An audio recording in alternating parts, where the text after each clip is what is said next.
Dilsukh Nagar bomb పేలుళ్ల కేసులో high court సంచలన తీర్పు వెలువరించింది. పేలుళ్లకు పాల్పడ్డ 5గురికి హైకోర్టు ధర్మాసనం ఉరిశిక్ష విధించింది. ఎన్ఐఏ కోర్టు విధించిన ఉరిశిక్షను రద్దు చేయాలంటూ 5గురు దోషులు చేసిన అప్పీళ్లను హైకోర్టు తోసిపుచ్చింది. ఎన్ఐఏ ప్రత్యేక కోర్టు తీర్పును ఉన్నత న్యాయస్థానం సమర్థించింది. 2013లో జరిగిన ఈ పేలుళ్ల ఘటన దేశవ్యాప్తంగా సంచలనం సృష్టించింది.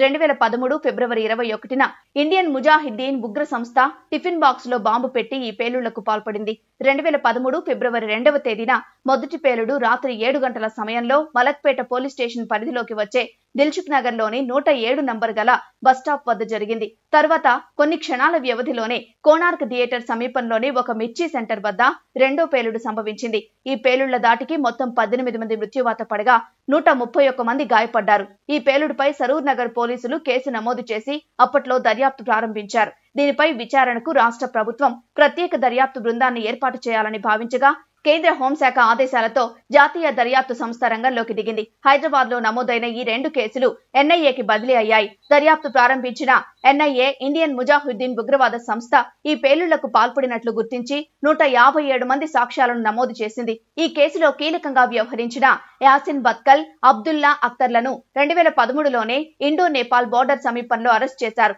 విచారణలో వీరిద్దరూ ఇచ్చిన సమాచారం మేరకు బీహార్ కు చెందిన తహసీన్ అఖ్తర్, పాకిస్తాన్ కు చెందిన జియా ఉర్ రహమాన్ లను 2014 మేలో రాజస్థాన్ లో అరెస్ట్ చేశారు. తర్వాత పూణేకు చెందిన అజిజ్ షేక్ ను ఎన్ఐఏ అరెస్ట్ చేసింది.